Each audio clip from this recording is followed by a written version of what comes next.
ఇప్పుడు మనం chilli powder వేసుకుందాం.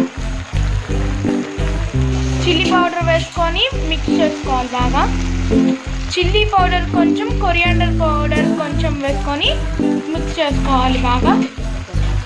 తర్వాత గరం మసాలా వేసుకోవాలి. ఇదిగోండి, ఇలా గరం మసాలా వేసుకున్నాం. మొత్తం బాగా మిక్స్ చేసుకోవాలన్నమాట. ఆ మసాలాస్ అన్ని మిక్స్ అయ్యేటట్టు.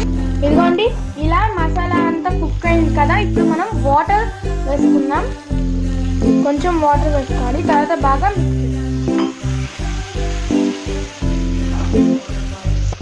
వాటర్ బాయిల్ అయిన తర్వాత మష్రూమ్స్ వేసుకుందాం. వాటర్ బాయిల్ అయిన తర్వాత చూపిస్తాను మీకు. ఇదిగోండి, ఇలా బబుల్స్ వచ్చే వరకు ఫ్రై చేసుకోవాలి. తర్వాత ఇప్పుడు మష్రూమ్స్ వేసేసుకుందాం. ఇప్పుడు బాగా మిక్స్ చేసుకోవాలి. హాఫ్ కుక్ అయిన మష్రూమ్స్ వేసుకొని మిక్స్ చేసుకోవాలి. ఇందాక మనం ఫ్రై చేసుకున్నాం కదా ఫస్ట్లో, అది మనం మిక్సీ వేసుకోవాలని చెప్పాం కదా. మిక్సీ వేసుకుని ఇప్పుడు వేసుకోవాలి. ఇప్పుడు బాగా మిక్స్ చేసుకోవాలి.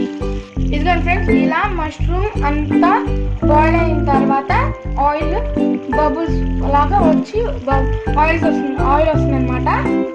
ఇప్పుడు మనం కొరియాండర్తో గార్నిష్ చేసేసుకుందాం.